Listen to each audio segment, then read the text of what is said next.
Este programa, este espacio que abrimos hoy, promete mucho en lo que tiene que ver tanto con el tema, con la invitada que tenemos hoy para compartir con ustedes en este espacio de Es la hora de hablar desde el proyecto Píldoras Digitales. Mi nombre es Víctor Rodríguez y para dialogar con nuestra invitada en la jornada de hoy, donde vamos a estar hablando sobre la libertad de expresión, donde vamos a estar hablando sobre comunicación, sobre la realidad de los comunicadores y las comunicadoras en Venezuela, pero también en la región.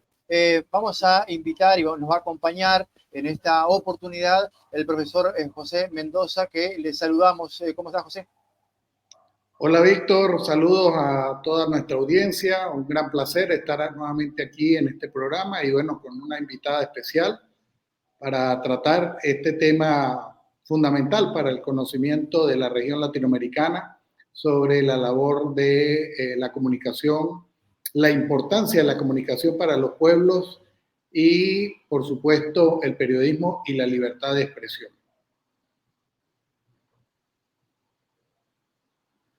Así que sin más, le damos la bienvenida a la periodista, a la psicóloga, a esta profesional de la comunicación venezolana, que es una referencia para muchos, no solamente en Venezuela, sino también a lo largo y ancho de Latinoamérica. Maripili Hernández, ¿cómo está? Bienvenida a Es la hora de hablar.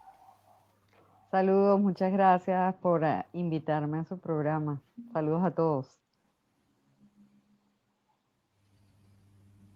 Pero muchísimas gracias, agradecidos nosotros por su gentileza en aceptar nuestra invitación.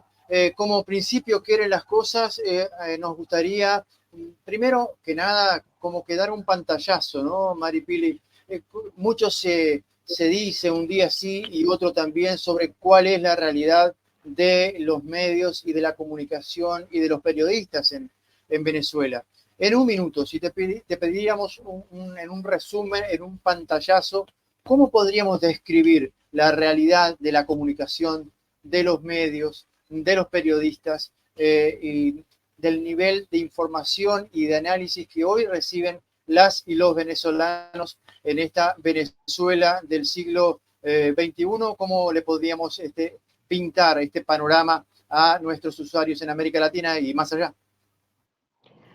Mira, yo necesito hacer una consideración previa, eh, porque creo que es indispensable entender que cuando hablamos hoy en día, en el año 2023, de libertad de expresión, no es lo mismo, no se puede entender y no se puede evaluar de la misma manera que cuando hablábamos de libertad de expresión hace apenas 10 años. ¿Y esto por qué? Por el surgimiento de las redes sociales. Yo creo que los comunicadores más viejos, los de mi generación, estamos acostumbrados a hablar de libertad de expresión de una forma que incluye solamente cómo se expresaba uno a través de los medios tradicionales, de los medios institucionales o de los grandes medios masivos. Pero al aparecer las redes sociales, eso cambió. La historia cambió, la historia de la comunicación cambió y el concepto de libertad de expresión también cambió, porque hoy en día la comunicación es muchísimo más horizontal. Casi que cualquier persona puede ser un generador de contenido, un generador de opinión, un generador de comunicación desde prácticamente desde su casa, desde cualquier lugar que esté, y a veces ese contenido que produce cualquier persona, no necesariamente tiene que ser un comunicador social, no necesariamente tiene que ser un periodista, no necesariamente tiene que hacerlo a través de uno de los grandes medios de comunicación. Cualquier persona puede tener un alcance, un impacto mucho más fuerte con lo que está haciendo a través de una red social que lo que nosotros los periodistas tradicionalmente hacíamos desde los medios de comunicación. Entonces, esta consideración previa la hago porque porque creo que cuando se va a hablar de libertad de expresión en países, en el caso de Venezuela, por ejemplo, o más aún si se va a hablar de la libertad de expresión en el continente, no podemos circunscribirnos a hablar solamente a cómo es la relación del gobierno de turno de ese país con los medios de comunicación social o con los periodistas, porque creo que no estaríamos entendiendo cómo cambió el fenómeno de expresarse, de comunicarse con el surgimiento, con el terremoto que ha provocado a nivel comunicacional las redes sociales. Y para tratar de contestar tu pregunta, después de esta consideración previa, mira, yo creo que a nivel de la comunicación en Venezuela, la relación hoy en día de gobierno, medios de comunicación, es un poco compleja, es un poco difícil, especialmente con los medios radioeléctricos. Es complicada. Yo no te puedo decir que no existe libertad de expresión, eso no es verdad. Eso no es verdad. Aquí en Venezuela hay posibilidad de expresarse en general. Sin embargo, sí ha habido situaciones muy complejas y difíciles donde se ha tratado de coartar la libertad de expresión o donde hay personas que han recibido algún tipo de sanción por expresarse, no solamente a través de los medios institucionales, sino también a través de redes sociales. Pero el acceso, la penetración del Internet y de las redes sociales en Venezuela es bastante amplio y allí pues prácticamente que los ciudadanos se expresan de la forma que les parece en términos generales, en términos generales. Ahora, Maripili, una vez que expones esta nueva realidad de los medios y de la comunicación en Venezuela y en el mundo, ¿no? Por lo que señala la incursión de las redes sociales como un espacio en donde cada vez más se apertura hacia cualquiera la posibilidad de informar, comunicar, dar opinión y que tenga un impacto indudablemente en la opinión pública nacional. En el caso de Venezuela creo que abriría un reto mayor, ¿no? Porque de alguna otra manera nos encontramos bajo un escenario desde hace varios años en donde la comunicación es extremadamente fluida, pero también las redes han generado una especie de movimiento telúrico en donde la información es poco fidedigna, hay mucha información cruzada que a veces no es contrastada y en este sentido, ¿qué retos, según tu criterio, qué retos tiene la comunicación para que en principio pueda ser eficaz, para que sea una información y una comunicación fidedigna y que efectivamente pueda cumplir con algunos criterios de responsabilidad de la comunicación que se emite hacia el ciudadano? ¿Cómo ves tú este escenario? Es decir, ¿qué retos tiene la comunicación bajo este nuevo escenario? Fíjate, así como te decía que las redes sociales han cambiado radicalmente el concepto de libertad de expresión, que antiguamente pensábamos que se circunscribía a los grandes medios de comunicación o a los medios institucionales y especialmente a los periodistas o a aquellos que teníamos la oportunidad de expresarnos por esos medios de comunicación. De la misma manera te puedo decir que las redes sociales han, han permitido no solamente la libertad de expresión, sino la libertad de desinformación. Es decir, porque muchas veces los contenidos que se transmiten a través de las redes sociales no informan, sino desinforman. Es decir, se inventa cualquier cosa. Dígame ahora con la aparición de la inteligencia artificial, que prácticamente se puede clonar una imagen, poner a una persona, la imagen de una persona hablando, diciendo cualquier cosa. O sea, hoy en día estamos a merced de la posibilidad de que nos llegue contenido que sea totalmente falso totalmente falso y que nos llegue a nuestro propio teléfono celular sin hacer el más mínimo esfuerzo. A ver, esto ya pasaba. O sea, el hecho de que se produzcan informaciones falsas ya había sucedido, ¿no? No podemos olvidar, por ejemplo, en situaciones de guerra, grandes, importantes ejemplos que han sucedido a lo largo de la historia. No se me olvida, por ejemplo, la situación de Qatar cuando hicieron toda una escenografía para escenificar la Plaza Verde de Libia, o sea, por ejemplo, ¿no? Y era falso, era una escenografía. Y así sucesivamente hemos visto a lo largo de la historia que incluso en medios de comunicación importantes no se ha informado, se ha desinformado, se ha mentido deliberadamente. Pero claro, la dificultad ahora es que con la aparición de las redes sociales, esto pasa cada 5 segundos. O sea, cualquiera puede decir una mentira por las redes sociales y eso no trae mayores consecuencias en general. Y muchas personas ven lo que se dice a través de una red social y no tienen el escrúpulo o quizás no tienen las herramientas para poder discriminar si es verdad o es mentira, y muchas personas lo creen como cierto.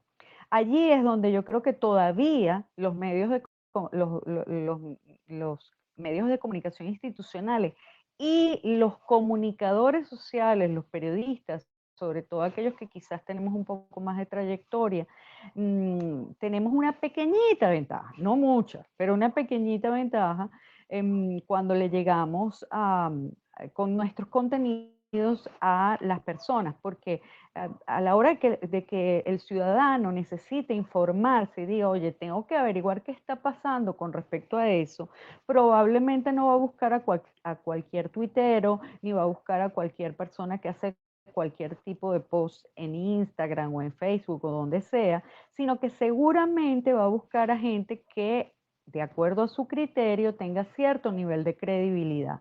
Y bueno, allí, como digo, todavía los comunicadores sociales tradicionales y los medios de comunicación tradicionales tenemos esa pequeñita ventaja, pero solo por eso. En el resto de las cosas creo que estamos en una grandísima desventaja, los medios de comunicación tradicionales y los periodistas, los comunicadores tradicionales respecto a todo lo que está pasando, al terremoto que significan las redes sociales en materia informativa. Ahora, Maripili, hay una cuestión que no escapa a una realidad que estamos viviendo, como tú bien lo manifestabas, con respecto a este terremoto comunicacional, tanto de información como de desinformación. Y justamente espacios como este son, o por lo menos intentamos, ¿no? Echar luz sobre estos aspectos, hablando directamente con las fuentes en el territorio, porque mucho se dice de Venezuela, muchas cosas son ciertas, muchas cosas son falsas y muchas cosas son medias verdades, dependiendo de quién las dice y quién las calla.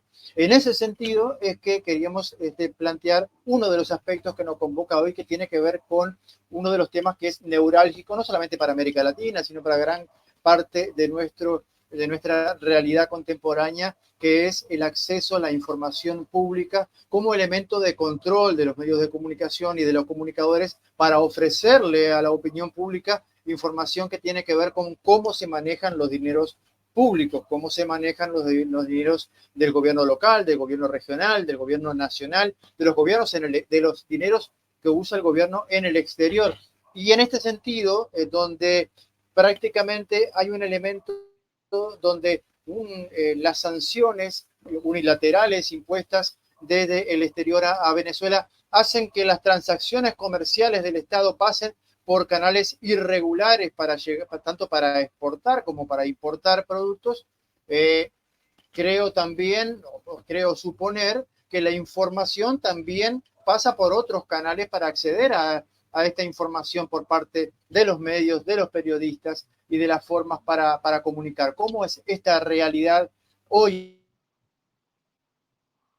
aquí en Venezuela con las sanciones, con el manejo de la información pública por parte de los gobiernos locales, regionales y el gobierno nacional para poder informar de forma asertiva, oportuna y veraz a los usuarios de Venezuela y del mundo con respecto a lo que está pasando en el país? Mira, Venezuela se ha visto sometida a lo que nosotros llamamos desde aquí medidas coercitivas unilaterales. Estados Unidos y Europa le llaman sanciones. Yo me niego en lo personal a llamarlas sanciones porque yo no creo que ni Estados Unidos ni Europa tengan el derecho de estarle poniendo sanciones a nadie ni castigando a nadie, entre otras cosas porque no predican con el ejemplo. Porque la situación en sus respectivos lugares en muchísimas circunstancias es bastante peor a la que ellos suelen criticar, pero aparte no tienen el derecho desde el punto de vista legal y desde el punto de vista internacional de hacer eso. Por eso lo llamo medidas coercitivas unilaterales, y son coercitivas porque específicamente buscan que los ciudadanos venezolanos, en este caso, cambiemos nuestra forma de hacer las cosas para hacerlas de una forma que a ellos les parezca o que a ellos les guste. Y en concreto, para ser específicos, eh, Estados Unidos comenzó a profundizar en estas medidas coercitivas unilaterales y entre otras cosas quería, por ejemplo, que nosotros aceptáramos que un señor que se paró en una plaza y se autoproclamó presidente, los venezolanos aceptáramos que ese señor era presidente y no el presidente que los venezolanos eligieron de manera mayoritaria en los comicios del año 2018. Entonces, si a mí me exponen unas medidas coercitivas para tratar de coercionarme a que yo acepte que Estados Unidos me imponga el presidente en mi país, pues por eso yo no lo puedo llamar sanción, se llaman medidas coercitivas y son unilaterales porque vienen directamente desde allá.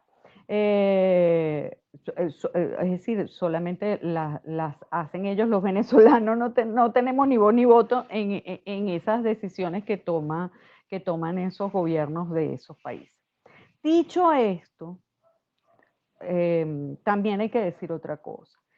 Desgraciadamente, esas medidas coercitivas unilaterales que le han sido impuestas a Venezuela por gobiernos extranjeros le han dado al actual gobierno del presidente Nicolás Maduro una excusa para que no sean transparentes los manejos de los fondos públicos en Venezuela. Entonces, el gobierno utiliza ese argumento para cosas tan delicadas y tan graves como, por ejemplo, que desde el año 2017 los venezolanos y venezolanas no conocemos cuál es la ley de presupuesto. El presupuesto nacional, el presupuesto de la República, no se conoce desde el año 2017. Yo he sido una de las periodistas que más he denunciado eso, y por cierto, lo he hecho en mi programa de radio. Esto lo digo, en mi programa de radio es un programa que sale en señal abierta, también sale por internet y sale a nivel nacional. Y esto lo estoy diciendo, lo estoy aclarando, porque cuando dicen en Venezuela no hay libertad de expresión, yo quiero que sepan que esto que yo estoy diciendo aquí, que lo estoy diciendo a través de un canal de YouTube, lo he dicho desde el año 2017 en mi programa de radio que sale por señal abierta y que sale a nivel nacional. O sea, si no hubiera libertad de expresión, yo no podría hacer esta denuncia. Entonces, te pongo los dos puntos, o sea, te pongo el punto de que los ciudadanos no tenemos acceso, por ejemplo, a una cosa tan importante como lo es el presupuesto de la República, porque no se ha publicado, debió haber salido como ley de la República que es en Gaceta Oficial y desde el año 2017 eso no sucede. Pero por el otro lado, yo tengo la libertad de hacer esa denuncia y de discutirlo públicamente y de entrevistar a diputados y de entrevistar a diputados de la Asamblea Nacional y de entrevistar a personas, a economistas, etcétera, que hablan sobre este tema, y lo hago públicamente a través de un medio de comunicación de alcance masivo nacional. Entonces, tienes como las dos caras de la moneda, o sea, no tenemos acceso a la información pública, o por lo menos a una información tan importante como el presupuesto, pero se puede hablar sobre esto libremente en los medios de comunicación. Ahora bien, Maripili, una vez que analizamos un poco en el contexto nacional venezolano este ejemplo que tú acabas de colocar, ¿no? La importancia que se tiene para los venezolanos en tener información veraz, oportuna sobre no solamente la información pública, en este caso, como has hecho mención del presupuesto de la nación. ¿Cómo ves tú un poco, voy a poner un ejemplo, porque a veces nosotros como ciudadanos encontramos unas diatribas, unas circunstancias por parte de las vocerías o las distintas vocerías oficiales de parte del gobierno nacional, en donde entran en contradicción en información, a veces se oculta información, pero finalmente entonces nos genera un ruido en la información que se generan desde las mismas vocerías oficiales. Porque pongo un ejemplo, hace como 2 años aproximadamente, recordaremos y para nuestros usuarios en el continente, regularmente el gobierno venezolano, desde tiempos del presidente Hugo Chávez, para la celebración del 1 de mayo, del Día del Trabajador, se anunciaba siempre un ajuste salarial, ¿no? En los últimos años, pues esto no ha sido así, pero bueno, por motivos diversos que no vienen al caso, pero siempre había una vocería oficial, o era el presidente de la República, o era el ministro o ministra del Trabajo quien hacía el anuncio. Pero el último anuncio hace 2 años, porque el año pasado realmente no hubo un ajuste salarial anunciado para la fecha, fue un diputado de la Asamblea Nacional quien a través de la red social y Twitter informó que iba a haber un ajuste salarial. Luego, a los días, hubo un silencio. Finalmente el presidente hizo mención y no es sino como 2 semanas después que en la Gaceta Oficial de la República aparece formalizado el ajuste salarial para los venezolanos. Pongo este ejemplo porque así como esto sucede cuando hay algún anuncio en materia de ajuste tarifario, algún tema sobre servicios públicos, entonces no es el vocero oficial, no es el ministro de la cartera correspondiente, sino es un diputado, un dirigente político. Es decir, hay como un desorden informativo. Ojo, esto visto desde nosotros, el ámbito de los ciudadanos, pero ¿cuál es tu visión particular como comunicadora, como periodista de amplia trayectoria en el país? Mira, eso que tú mencionas, José, ese ejemplo que tú mencionas, yo no creo que está relacionado con un problema de libertad de expresión. Yo creo que está relacionado con que se les cae la cara de la vergüenza, en el sentido de que no puede ser que un trabajador venezolano gane el sueldo mínimo $3 al mes. O sea, esto se dice y parece increíble, pero yo quiero que la gente que nos escucha sepa que esa es la realidad de Venezuela. Mira, yo ayer casualmente estaba reunida con unos colegas psicólogos del servicio de psicología de un hospital muy importante de Caracas y estábamos conversando y lo que gana un psicólogo graduado con experiencia que tiene que atender pacientes en el servicio de psicología son 160 bolívares. 160 bolívares mensuales, eso será el equivalente más o menos a $5. Mensuales, mensuales. Entonces yo les preguntaba a los psicólogos, bueno, ¿y por qué vienen las personas a trabajar para acá? O sea, porque es que evidentemente gastan más en llegar al hospital que en lo que les están pagando. Y entonces, bueno, la verdad es que la mayoría lo hacía por prestar un servicio voluntario para ayudar a las personas, más allá de que luego tenían que salir del hospital y tener pacientes en consulta privada, porque es evidente que no pueden, jamás en la vida no se puede ni comer con ese sueldo. O sea, estoy hablándote de gente profesional, competente, con experiencia. Entonces, yo creo que en ese ejemplo que tú pusiste, José, de que esos anuncios no los hizo la vocería oficial, el ministro o el presidente de la República, como solía ser, es porque yo creo que al presidente se le cae la cara de vergüenza, sobre todo un presidente que hace llamar el presidente obrero de un gobierno que se hace llamar socialista, decir que los trabajadores le iban a subir el sueldo mínimo a $5 mensuales. Eso no puede tener sentido. Y claro, después se vuelve en un lío viendo a ver quién recibe la carga negativa de un anuncio absurdo y ridículo como ese. Creo que, yo creo que el gobierno, cuando son cosas trascendentes, informa muchísimo. Por ejemplo, ahorita nosotros aquí en Venezuela estamos teniendo una situación bastante delicada con un juicio que se ha abierto en la Corte Internacional de Justicia por el diferendo limítrofe que tenemos con Guyana por el tema del Esequibo, y el gobierno está trazando una serie de estrategias en cuanto a la defensa de la República y de los intereses de la nación y la soberanía venezolana en esta materia. Y bueno, la información ha sido hiperabundante. O sea, en ese tipo de temas más bien sobre información, hay muchísima cantidad de información, pero hay otros temas, especialmente los temas económicos, que son desastrosos desde el punto de vista del manejo comunicacional, y hay poca transparencia.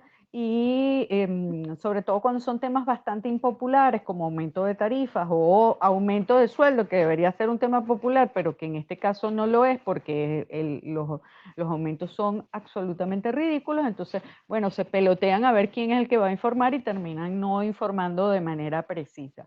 Pero repito, no creo que es un problema exactamente de libertad de expresión o de acceso a la información. Creo que es un problema de que no vayan a ver quién va a llevar la carga negativa de asuntos de este tipo. Ahora, Maripili, hay un elemento que en América Latina, en Uruguay en particular y América Latina en general, sin lugar a dudas llama la atención y ha sido foco de debate en diferentes círculos, en diferentes medios, porque lamentablemente no vemos o nos hemos desacostumbrado a ver en el Parlamento venezolano interpelaciones, llamados a sala a las autoridades de gobierno para que den explicaciones sobre lo que se hizo, sobre lo que no se hizo, o por qué, cuáles son las consecuencias de esas acciones u omisiones. Entonces empiezan a jugar los medios de comunicación, los periodistas, empiezan a jugar ese papel a través de los micrófonos, a través de las pantallas, a través de las redes sociales. Pero tú mencionabas con respecto a, bueno, que efectivamente hay libertad de expresión en Venezuela, se pueden hacer denuncias, se pueden hacer investigaciones, pero ¿qué pasa cuando un periodista interpela públicamente a una figura del gobierno y este periodista se ve afectado o involucrado en hechos que le cohíben estar frente a las cámaras, detrás de un micrófono y efectivamente seguir ejerciendo su derecho a la libertad de expresión luego o frente al hecho de interpelar públicamente a una autoridad que, como tú bien decías, no transparenta la información que debería ser pública. Queríamos compartir, no sé si, a ver si me permite compartir pantalla para no afectar lo que es la transmisión con ustedes, que es un elemento que tiene que ver con este informe que se acaba de presentar hace pocos días, en lo que es el informe, en un segundo que ya lo comparto para que podamos verlo en pantalla y podamos analizarlo, que tiene que ver con el índice Chapultepec de libertad de expresión y prensa de 2023, que va de agosto del 2022 a agosto de 2023, y donde se posiciona a Venezuela en el penúltimo lugar de esta tabla, en una zona sin libertad de expresión, donde el índice de promedio global está ubicado en 47,84 puntos, y Venezuela apenas no llega a el 13 puntos de este índice. En este sentido, Maripili, queríamos consultarte, por un lado, cómo percibes tú la calidad de la libertad de expresión en Venezuela y cómo percibes tú que los periodistas que se atreven a cuestionar, a exponer, a interpelar a los personajes públicos de los diferentes estratos de gobierno, después terminen siendo sacados de su pantalla, de su micrófono, de sus programas, por justamente exponer estas realidades. Mira, efectivamente se han producido situaciones en contra de periodistas y de comunicadores que han tenido intervenciones o hecho preguntas que incluso que le han parecido incómodas a un determinado personaje de gobierno y desgraciadamente el periodista termina siendo despedido del medio de comunicación o recibiendo algún tipo de sanción de alguna clase. Eso sí, desgraciadamente ha pasado en Venezuela. Sigue pasando recientemente, incluso muy recientemente se ha producido un caso de ese estilo. También existe una autocensura, sobre todo en los medios de comunicación radioeléctricos, porque hay un organismo que, en Venezuela que se llama CONATEL, que es el organismo que regula los medios de comunicación radioeléctricos, y recordemos que los medios de comunicación radioeléctricos trabajan en base a una concesión, es decir, el espectro radioeléctrico, por donde sale la radio, por donde sale la televisión, en el caso de Venezuela, es propiedad del Estado, es decir, el Estado administra el espectro radioeléctrico, y para poder tú tener una señal de televisión o una señal de radio, el Estado te concede una concesión por un determinado tiempo, de acuerdo a lo que establece la ley. Pero ¿qué pasa?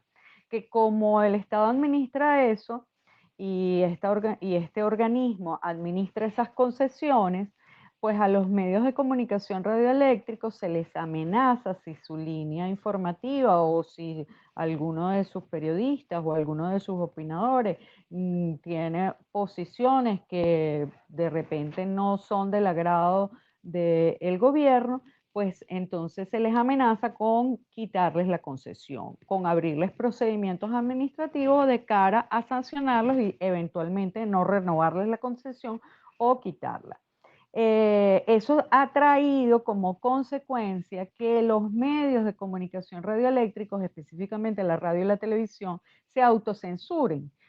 Porque claro, si tú tienes un medio de comunicación donde trabajan, no sé, 300 personas, 400 personas, 500 personas, porque haya una persona que diga algo que de repente al director de Conatel no le parezca adecuado, pues entonces los dueños de los medios que hacen dicen, mira, ya va, cuídense, no digan nada porque no puedo poner en riesgo el trabajo de 500 personas porque haya un periodista, un comunicador o quien sea, o incluso un invitado a un programa que diga algo que se considere inconveniente y que nos vayan a abrir un procedimiento administrativo en Conatel.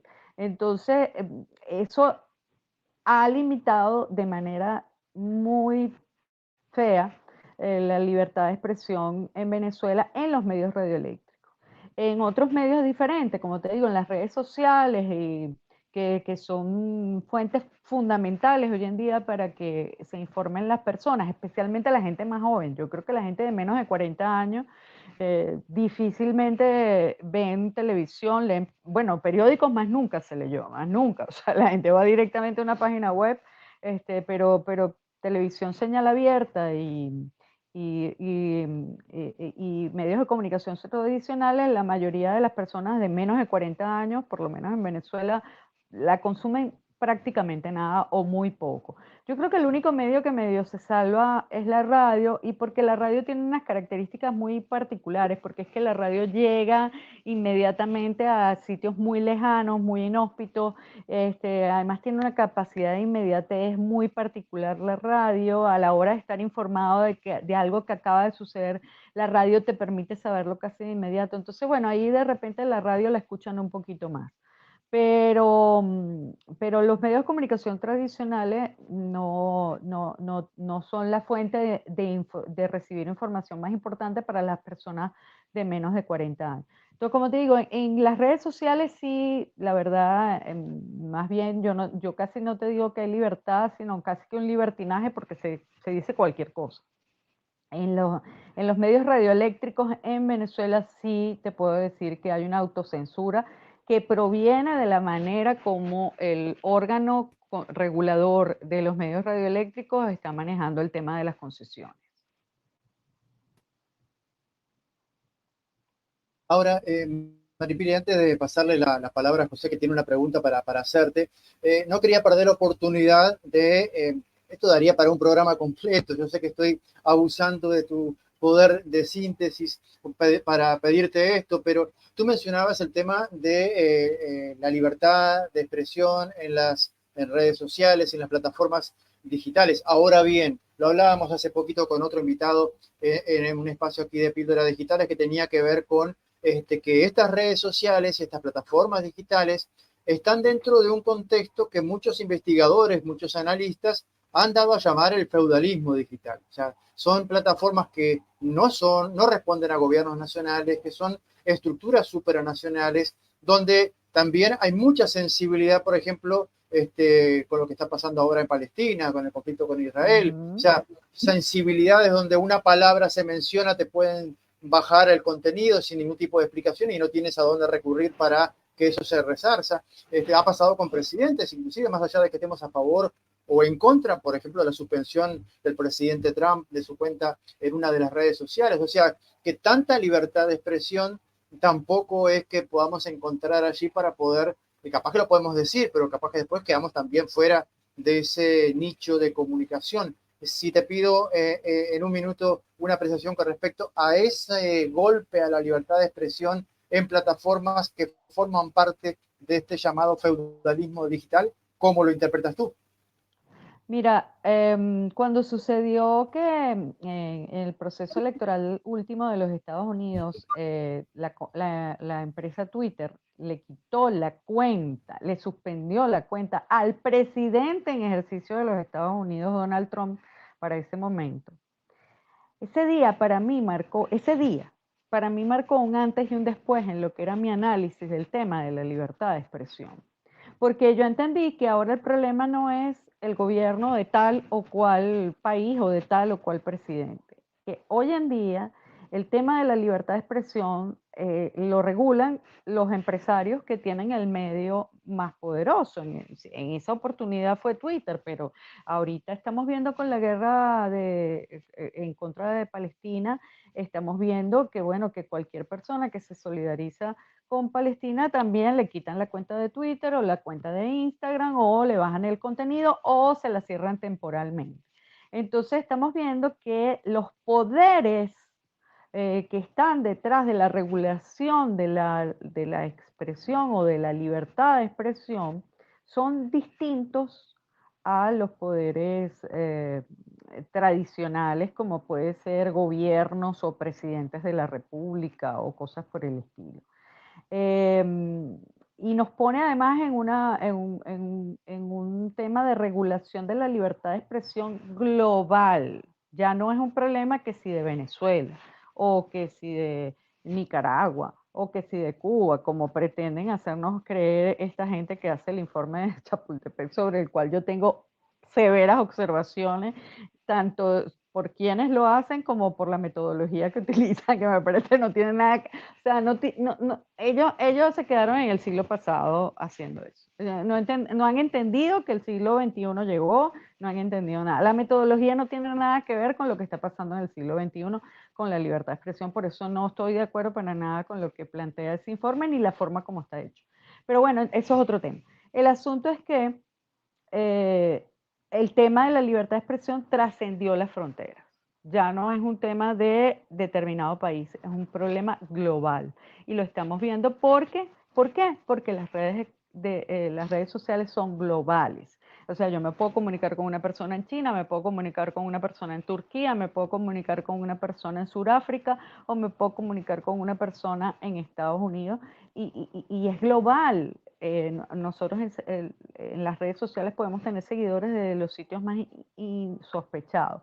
Y el planeta se entera en tiempo real de una cosa que está pasando en cualquier lugar del mundo por las redes sociales. Entonces, esto cambió y si nosotros no lo entendemos para analizar el fenómeno de la libertad de expresión, si seguimos pensando con los criterios del siglo XX, si no entendemos que hace 10 años o quizás menos, la historia de la comunicación planetaria cambió, pues estamos haciendo un mal enfoque del tema de la libertad de expresión. Sí, cuando Víctor hacía el comentario anterior, Maripili, bueno, de antemano aquí lo digo, me quitó parte de la pregunta que tenía prevista, porque quería hacer un poco, o ahondar contigo, Maripili, un poco el tema de, en el ámbito global, cómo se estaba viendo el tema de las redes sociales, el tema de la comunicación, porque los conflictos, por ejemplo, el conflicto, la guerra entre Rusia y Ucrania ha marcado también un hito muy importante en el tema comunicacional, porque evidencia que los conflictos más allá en el término económico o en lo militar, como es en este caso, también es informativo. O sea, la guerra es informativa. Los medios se van alineando también, o algunos, o la mayor parte de los medios también se van alineando en función de los propios intereses geopolíticos a nivel global, ¿no? Vemos cómo en Europa, por ejemplo, se cortó por completo todas las redes y todos los medios y canales rusos o asociados a Rusia o aliados o en sociedad con medios rusos, ¿no? Mismo Venezuela, por ejemplo, la parrilla de RT, Russia Today, fue borrada de los distintos canales por suscripción, ¿no? El caso de Simple TV, Venezuela y otros canales, simple y llanamente ya no se ve. Más sin embargo, pues a través de otros medios, por Twitter, redes sociales, se puede acceder a información, tanto Sputnik, por ejemplo, o Russia Today, más no así el canal televisivo, ¿no?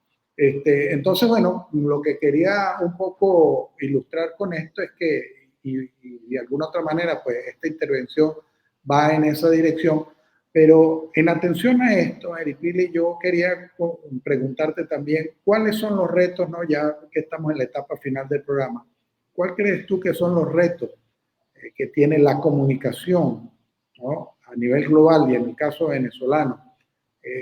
Pero enfocado sobre todo en estos nuevos escenarios, en estos nuevos medios, en estos nuevos,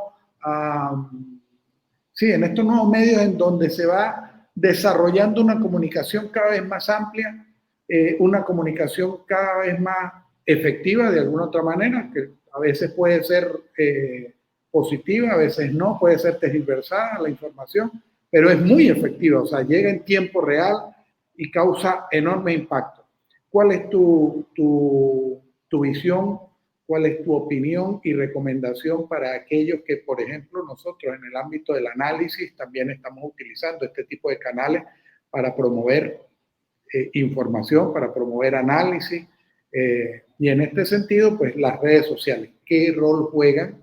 ¿Qué rol deben jugar en el marco de un escenario cada vez más global, no solamente en el mundo, sino en el caso venezolano? Y sobre todo porque nos acercamos a un año conflictivo desde el punto de vista político, ¿no? Siempre hemos estado en unos eternos conflictos, pero el próximo año es un año electoral, una serie de dificultades y bueno, y bajo un esquema de crisis social, económica terrible. Mira, dentro de ese cambio que yo comentaba desde el inicio que ha habido en la forma como los seres humanos nos estamos comunicando planetariamente y con el surgimiento de las redes sociales y del Internet en general, creo que nosotros pasamos en el siglo XX de tener grandes medios de comunicación social muy poderosos, lo que llamábamos aquí en Venezuela el cuarto poder, en general. Y eso dejó de ser así y ahora la gente no sigue medios de comunicación, ahora la gente sigue los contenidos. Entonces, si tú me preguntas cuál es el reto hoy en día de los comunicadores y de las personas que estamos que trabajamos en medios de comunicación y en redes sociales, es la producción de contenido. Las personas ya no sintonizan un determinado canal de televisión o compran un determinado periódico porque ese es su periódico de preferencia. No, la gente busca contenido. Ya no es el medio el poderoso es el contenido. Entonces, ¿qué diría yo? Que nuestro principal reto, el reto de las personas que trabajamos en estas áreas, en el área comunicacional, es producir contenidos de calidad, contenidos que sean fiables y que la gente le gane confianza. Y, por supuesto, obviamente, contenidos que sean también entretenidos, interesantes, que la gente le pueda llamar la atención, porque si es algo aburridísimo, la gente igualito no lo va a ver. Entonces puede ser de muy buena calidad, puede ser muy confiable, pero si es aburrido tampoco sirve. Entonces, porque la oferta es demasiado extensa, la oferta es infinita prácticamente. Entonces, creo que por ahí va nuestro trabajo principal, en ganarnos la credibilidad y hacer contenidos interesantes, confiables y entretenidos. Ahora, Maripili, se nos ha pasado rapidísimo el tiempo, nos quedan muchísimas preguntas, por lo menos para a mí me quedan muchísimas preguntas en el tintero para poder verterlas en este diálogo, pero en honor al tiempo y a lo que hablábamos recién, en el análisis que tú hacías con respecto a cómo podemos impactar positivamente en nuestras audiencias, te formulo por mi parte la última pregunta para el cierre. Voy a tratar de sintetizar dos en una. Hemos visto lamentablemente cómo, por ejemplo, en este reciente partido de Venezuela y Perú, canales peruanos han venido, por lo menos uno que ha sido el más connotado, haciendo comentarios xenófobos con respecto a la población venezolana, fundamentalmente a las mujeres venezolanas, y esto va de la mano a lo que tiene que ver con la velocidad y con el impacto global que esto tiene. Como tú bien decías, esto no es nuevo, o sea, los mensajes de odio y de xenofobia no vienen con las redes sociales, pero son con las redes sociales las que catapultan a nivel global el debate, a nivel global el desprestigio y a nivel global la forma en que debemos cuidarnos para poder trabajar y para poder consumir contenidos de calidad. Prácticamente hoy casi nadie puede decir que alguien, un menor de edad, puede exponerse a un medio de comunicación sin la supervisión de un adulto, porque están todos los medios contaminados, tanto analógicos como digitales, a contenidos que no son apropiados y en diferentes horarios, más allá de los controles que cada estado o nación pueda hacer desde sus reglamentaciones particulares. Como bien decía, la comunicación hoy es global. Entonces, como decía José, como para cerrar y hablando de los retos, los desafíos, pero yo quisiera incluirle también las oportunidades. ¿Cuáles son las oportunidades que debemos explotar como comunicadores ante esta diversidad de medios, esta diversidad de temas y este prácticamente desgobierno que hay de las plataformas de comunicación? Ayer sabíamos quién es el dueño de la radio tal o de la televisora tal, pero hoy prácticamente vemos una fachada, pero no sabemos quién está detrás. Hay un grupo que puede ser dueño del periódico y también de la radio y de la televisión, y tener acciones en redes sociales. Entonces, ¿cuáles son las oportunidades reales que tenemos los comunicadores, que tienen los medios y que tiene la opinión pública para acceder efectivamente a contenido que sea, como tú decías, entretenido, pero confiable para generar una opinión pública responsable con el desarrollo de nuestros países? Mira, yo creo que el problema no está en el medio, sino en el mensaje, como decía McLuhan. Creo que las redes sociales, efectivamente, por ejemplo, para usar el ejemplo que tú usaste del partido de fútbol entre Venezuela y Perú y todas las situaciones xenófobas que se produjeron lamentablemente en Perú en contra de venezolanos. Las redes sociales, es verdad, han servido para promover la xenofobia en contra de los venezolanos. Pero a la misma vez, y esto es importante verlo, darse cuenta, a la misma vez ha sido por las redes sociales que nos hemos enterado principalmente sobre los excesos de la policía peruana contra los fanáticos o los que iban a ver el partido Perú-Venezuela, los fanáticos venezolanos. Ha sido por las redes sociales que nos hemos enterado de los comentarios totalmente misóginos que hicieron unos periodistas, y lo pongo entre comillas porque no deberían llamarse así, unos señores que tienen un programa en redes sociales justamente en contra de las mujeres venezolanas. Entonces, de alguna manera, las redes sociales pareciera que tienen como una especie de autorregulación, o sea, si bien se promueven cosas que son negativas o alguien puede promover cosas que son negativas, de la misma manera las redes sociales como que regulan eso y entonces dicen, mira, esta persona está haciendo algo que está mal y también lo muestran las redes sociales. Fíjate que, por ejemplo, en el caso de estos señores que hicieron estos comentarios misóginos en contra de las mujeres venezolanas, ellos tienen este programa regularmente y tenían patrocinantes, tenían anunciantes. Los anunciantes se retiraron, ya no les están financiando el programa, o sea, perdieron los patrocinantes porque, bueno, el escándalo en redes sociales fue tan grande de la barbaridad que dijeron estas personas, porque no es solamente en contra de las mujeres venezolanas, es en contra de las mujeres en general, la verdad.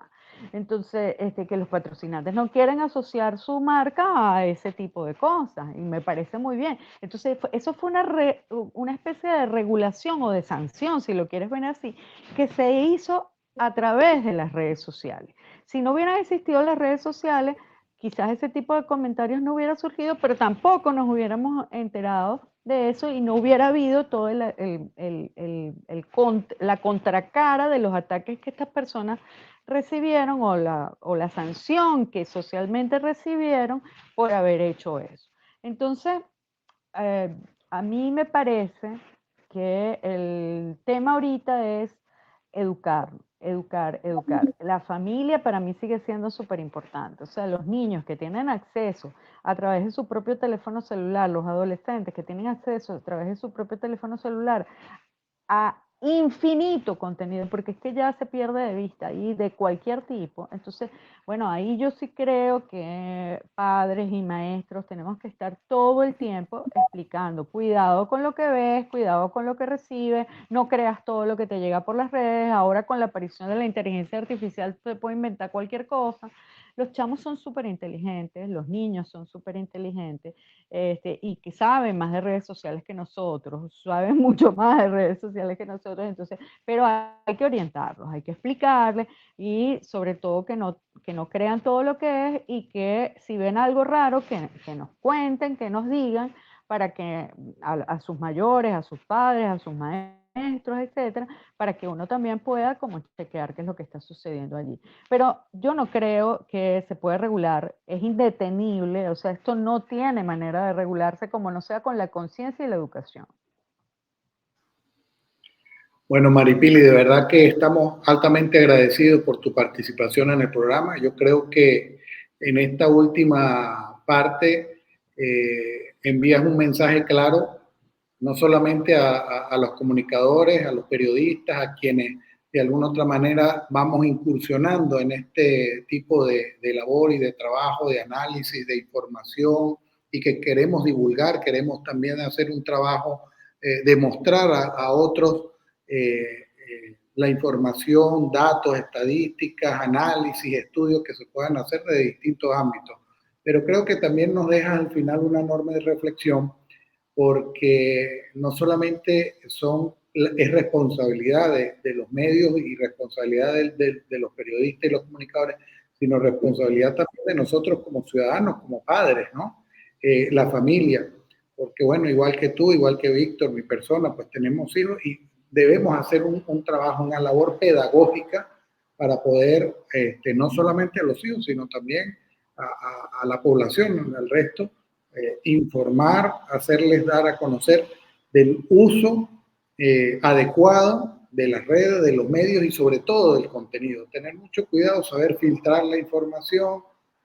Yo creo que ese mensaje al final nos muestra más que una reflexión, un llamado de atención, y yo creo que es el mejor mensaje que podemos escuchar, Víctor, porque son los nuevos tiempos, tenemos que adecuarnos a ellos, y por supuesto la labor de informar sigue siendo fundamental en un mundo en donde cada vez es más conflictivo, en donde estamos viendo poderes fácticos que están tratando de destruir por completo el orden, la institucionalidad y sobre todo las leyes en el ámbito internacional, y apoyados sobre todo en los grandes medios y las grandes corporaciones transnacionales de la comunicación. Las redes sociales están jugando un papel fundamental y bueno, gracias a tu intervención, a tu análisis, pues nos abres un panorama mucho más grande sobre este tema que para muchos es conocido, pero para muchos más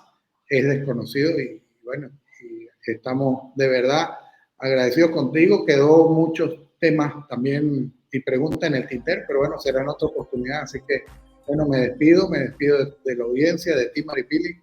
Gracias. Gracias. Muchas gracias. Muchísimas gracias. Será hasta una próxima oportunidad.